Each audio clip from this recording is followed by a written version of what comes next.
Hey guys, Stephen Porter here. Going to take you through what I do with a new client. Most of my workout sessions are about 2 hours, maybe a little bit more than 2 hours. So I don't think it's necessarily practical to actually film the entire thing. But what I do want to put on tape for you guys is kind of what I do to start off a new client relationship. Something I think makes me a little different just from your average trainer. I'm a body worker. I do a lot of postural corrections before we actually train. I think it's really counterproductive to train in poor posture. You're just really reinforcing that poor posture. So the first thing that we want to do when I meet with a new client is usually we're going to sit down and collect a lot of information. I want to go through their medical history, any injury history that they might have, a lot of their daily routine. I want to find out what they're doing on a daily basis because a lot of that's going to show up in their posture. And then, of course, we want to get down and set some goals, find out exactly what we're trying to do here.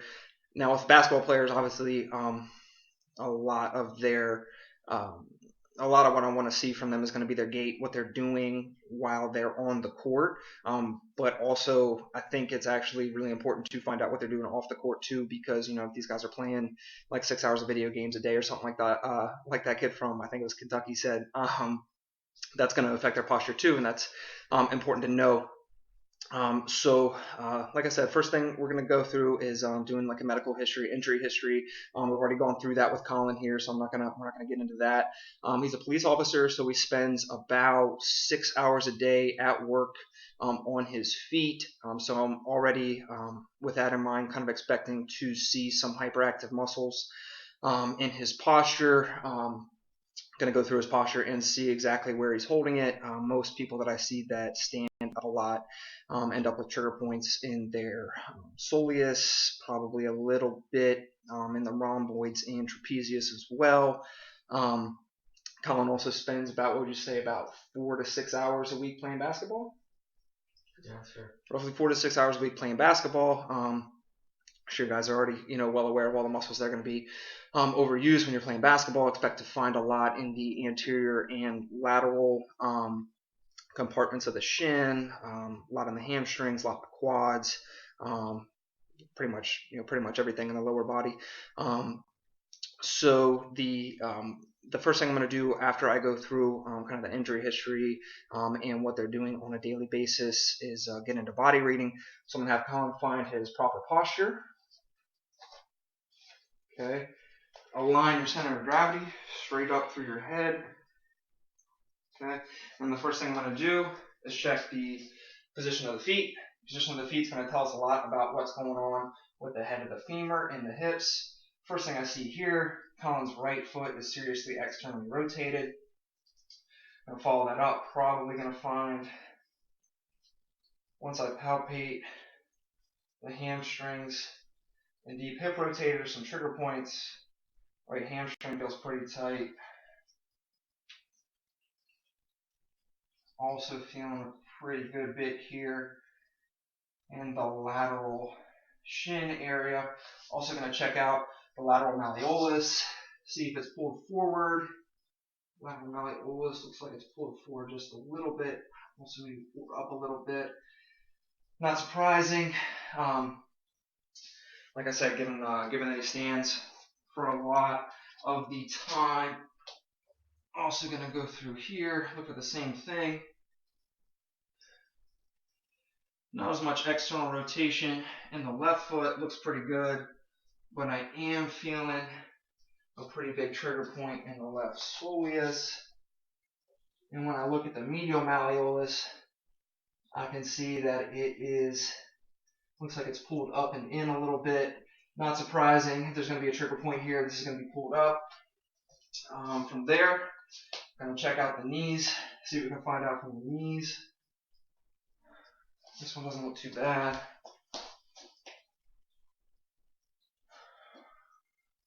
Looks like there's a slight external rotation to this one. Like it might be from the hamstring, kind of same thing. I want to find out once I actually get them on the table. This one doesn't look too bad either.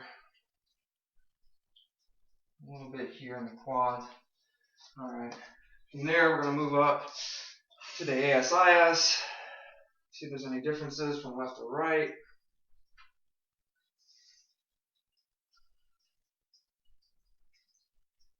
The left one feels like it's got a slight anterior tilt compared to the right. Might be something going on in that left quad. I'm going to start moving up into the abdomen. I'm going to look at the clavicles. See how the clavicles look. A little bit going on right here in the left pec. Probably been doing too much bench press here recently. Also going to take a look at the scapular walls. I know you guys can't see this, but the left scap is definitely out of place. Wouldn't be surprised if we're going to find a little bit going on under the scap. Whether that's going to end up being in the rotator cuff or rhomboid traps, we'll see once we get them on the table. So once I go through the initial body reading phase, hopefully that's given me a little bit of information about the fascial constrictions that he's got in his body right now. Once I've done my visual inspection and gone through and palpated the areas I think might need addressed, we're going to move on to the next phase. I'm going to collect even more information. Going to have him go through the overhead squat test. I'm going to videotape it on my iPhone. We're going to watch it back in slow motion. I know that there are much more advanced ways to kind of track biomechanics with athletes. Unfortunately, I don't have access to any of this. I have to do it to the best of my abilities with what I've got. So that's what I'll do next.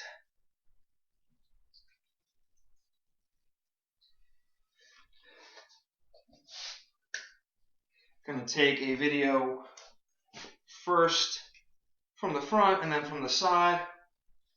Once you're ready, go ahead. Arms straight up over your head. Sitting right back in your heels. Keep your chest up. Back up. And go ahead again. And back up. Good. Now, normally we're going to analyze that together. I think it's really important to kind of sit down with the athlete and show him what and why you're doing. I think it helps to build not only trust with you as a practitioner, but also knowledge of exactly kind of how their body is currently working and how we want it to eventually work once we're kind of gotten into the process of correction a little bit. So now that I've gotten all that, like I said, I'm not going to go through that on the video, but we're going to go through that together. And then the next thing I'm going to do is have him hop up on the table here.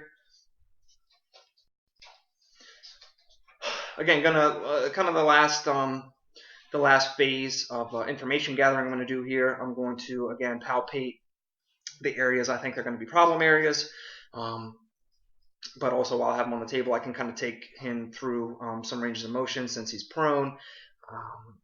Hopefully I'm going to kind of really nail down exactly what fascial constrictions are causing him lack of range of motion or impaired mobility and improper sequencing from his squat. And then kind of once I put all this information together, then I have a pretty clear idea of exactly what's going on with his musculature. We'll spend, like I said, most of my sessions last about 2 hours. Most everybody takes about 10 to 12 hours to actually get into proper functioning. And then once I've gotten the athlete into the proper posture, then we start to do some of the training. As far as strength training goes, squats and deadlifts. I'm not too big on just raw strength training. I think power training is a lot more kind of efficient use of our time. Also, less injury risk. So I mean, I do some squats and deadlifts. I'm not big on hand cleans. I know hand cleans are kind of popular, but I just don't think that they are a good return on investment, especially when you consider the risk, especially upper body risk with athletes not doing them properly. I'd rather do like med ball tosses or like flipping tires, that kind of thing, to kind of increase that upward explosion. We do a lot of agility training, especially after we do our sessions. A bodywork session is kind of like a workout. It's pretty invasive. We don't actually want to do any kind of strength training afterwards. There has been kind of enough damage to the muscular tissue that we don't need to do any more of that. But what I do often is have the clients go through like motor neuron training, do a lot of like agility work, do balance work, put them on balance pads and have them go through single leg deads, that kind of stuff. And then every once in a while we'll do some like coordinated explosive movements, maybe some broad jumps, depth jumps, something like that. Again, just trying to retrain the neuromuscular system, because once we kind of rearrange the fascia a little bit, it's going to take some time to kind of retrain those motor neurons to work in the new positions that they're going to be in. So, but like I said, I'm not gonna go through all of that. I would be happy to kind of get with you guys and actually go through a full 2-hour session. That'd be great. But like I said, I just don't think it would be practical to put it on a video like this. Anything else? Big on weighted sleds. I love prowlers, pushes, pulls, drags. Big thing for basketball players. Have them do drags because it's so important for them to be able to stop momentum and still maintain communication between all the muscles in the lower limbs. Like I said, single legs, weight sleds. And I try to do as much skill work as I can, but I know that you guys have that on lock, and you definitely wouldn't need any of that from me. So any kind of the skill stuff that I could incorporate that you guys were doing, I'd be happy to. But as far as like actual power training, that's probably not going to be a whole lot of what you'd have me doing. And then obviously sports specific strength and conditioning work. Depth jumps is a big thing. All the plyometrics, depth jumps, multiple jumps, getting off the floor multiple times. All the conditioning work we do for a basketball be sprint style, sprint rest, no long term, low intensity movements. Other than that, I think, like I said, I'm just going to go through the last kind of information gathering bit that I would do, and then we'll sign off from there. So, like I said, I expect to find a lot in the soleus for somebody that's going to be standing on their feet all day. Same kind of thing with a basketball player, somebody that's really going to be plantar flexing over and over again. Probably going to develop trigger points in the gastrocs and soleus. Also the extensors. I'm going to flex your foot up and down. Yeah, definitely coming through right here.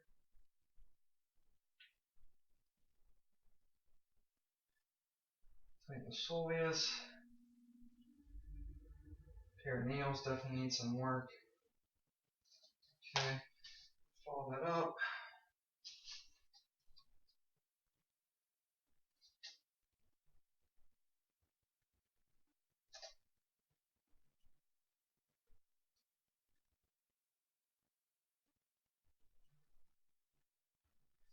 Definitely tighten the hamstrings.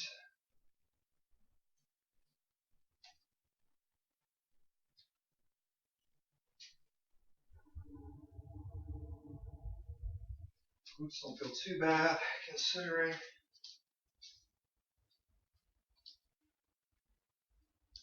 Push foot up and down. This is the right foot.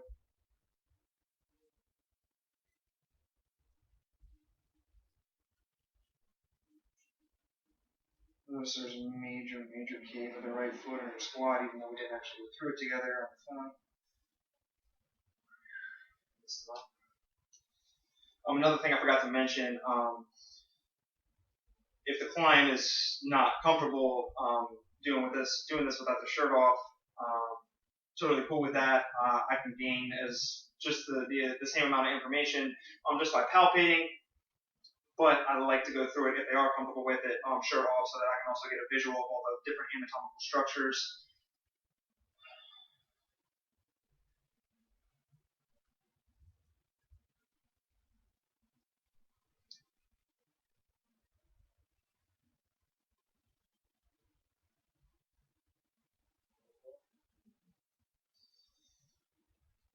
And one of the major things that I'm trying to find out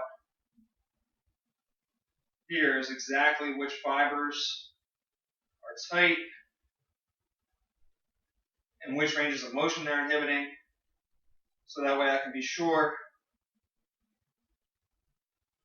that when we go through therapy, I know which direction they need to be pressed.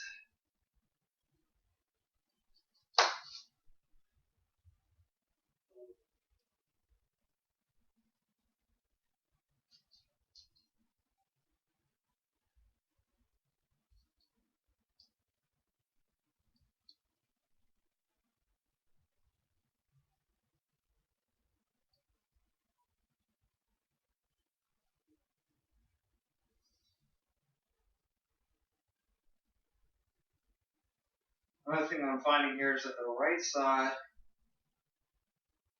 is actually a little tighter than the left side, although the left side felt tighter when I had him actually standing. That would tell me that while standing, he probably leans more towards his left side. I had to compensate for the right side. So the lower left limb postural muscles are going to have more trigger points from hyperactivation, but the right side needs just as much work because he's compensating for injuries on the right side in the first place.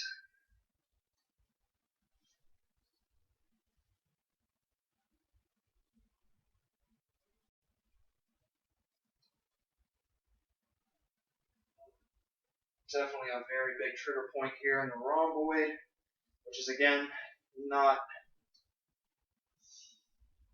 surprising given that he's going to spend 6 hours a day standing at work. That's a good one right there. And the rhomboid is a very serious postural muscle, especially when you don't have proper posture and you let your shoulders slump forward. Rhomboids end up getting overactive, developing overuse trigger points. So that's definitely needs some work. Wouldn't be surprised to find the same thing in the trapezius. A little bit of overwork. Reach up over your head. Thumb down. Right behind you. A little bit of overwork in the trapezius as well.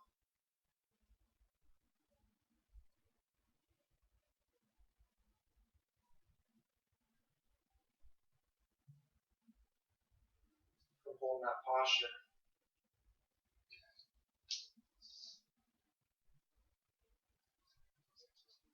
Back extensors need work as well. Again, not surprising, considering all the work that they're going to do throughout the day. Reach out to the sun. Oh yeah, there's a good one. Keep your thumb down. Back.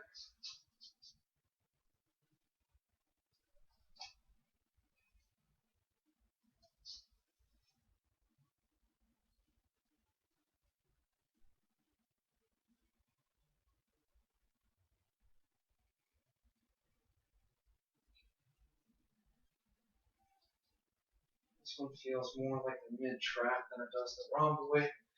Again, that's why we go through all of the different movements to see which ones are inhibited. Reach up over your head. Yeah, this one's definitely a trap. Right behind you, thumb down. And just relax.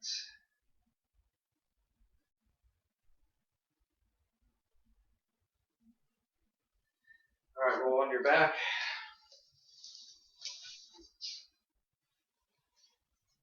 Legs up.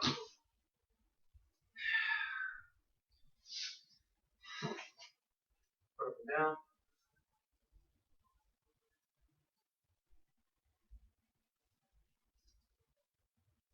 Tibia anterior, really big one. For basketball players, pretty much anybody that plantar flexes a lot. When it gets overused, it ends up getting stuck to the tibia. We need to move it off. I kind of feel it right here. The mobility is lacking. Go left and right as well. Definitely notice some serious eversion on the right foot. And I'm thinking that's probably from the soleus invert this way. Invert again.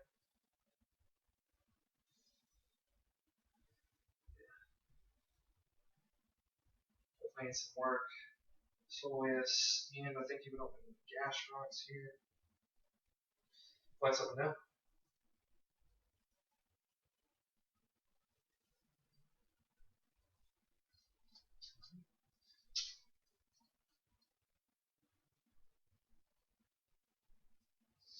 Foot up.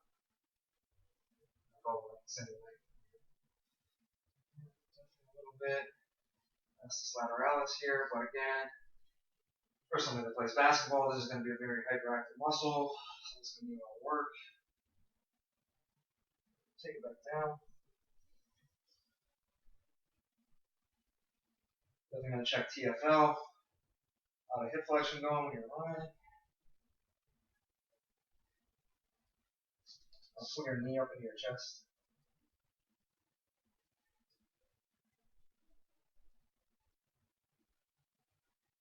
This rotation there is very inhibited. Hamstring.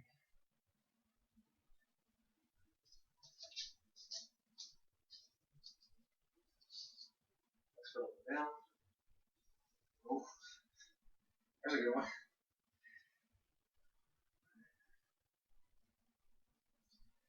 See, like I said, really big time on both soleuses.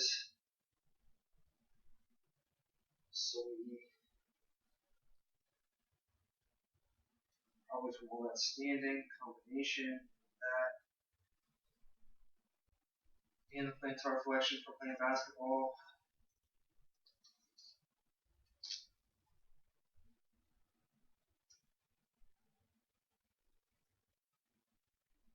So your foot up in the air, back down. So your foot up in the air again,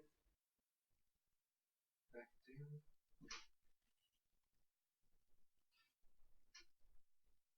Knee up into your chest. Oh yeah, that was tight. Okay. All right, gonna check the abdomen real quick. Deep breath in. All the way out.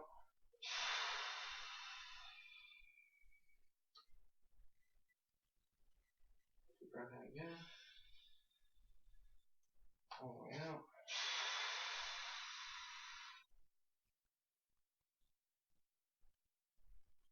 Is this arm up over your head? Lift this leg up in the air.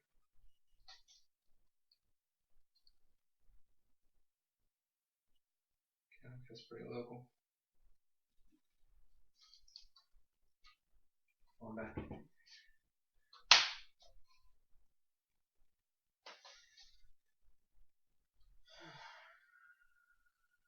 Elbow up. Back down. Come up again. Externally rotate, so come back to this. Back down. Externally rotate again. There's something going on there. Yeah, back down again. Good miners, definitely very tight. Try the bicep.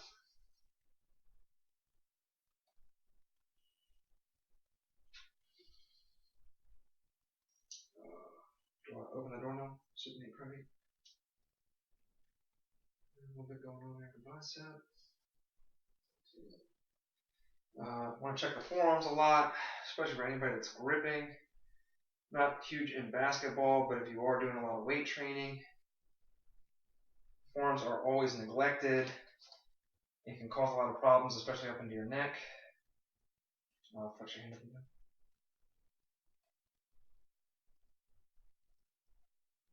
Let's see. One. Alright, keep rotating. Extensors are tight.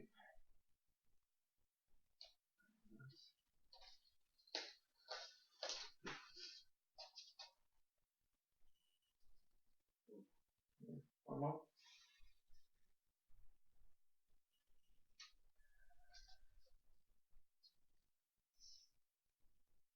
Ooh. There we go. A little bit of rotator cuff here. There's a subscap.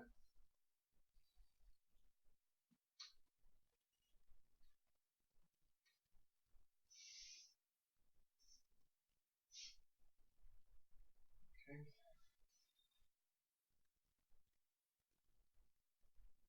There's the pec minors tight again. Externally rotate. Internally rotate. Externally rotate again.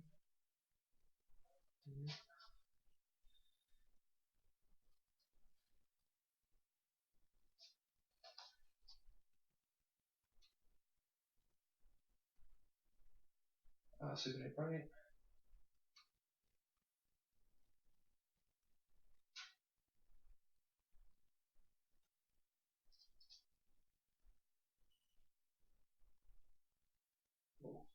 Both your extensors are tight. Put your hand up again.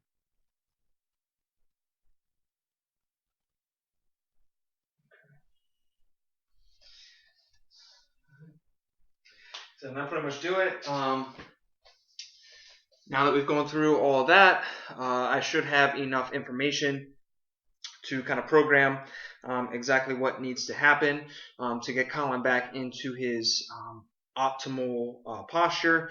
Once I've gotten him back into that optimal posture, then we can start, like I said, getting into more power and kind of sport-specific performance training. But like I said in the first place, super counterproductive to be training in suboptimal posture because all you're really doing is reinforcing that suboptimal posture and then taking that onto the out onto the court with you. And like I said, that's not why we're here. So thank you guys for watching. Appreciate it, and hope to hear from you soon. Thanks.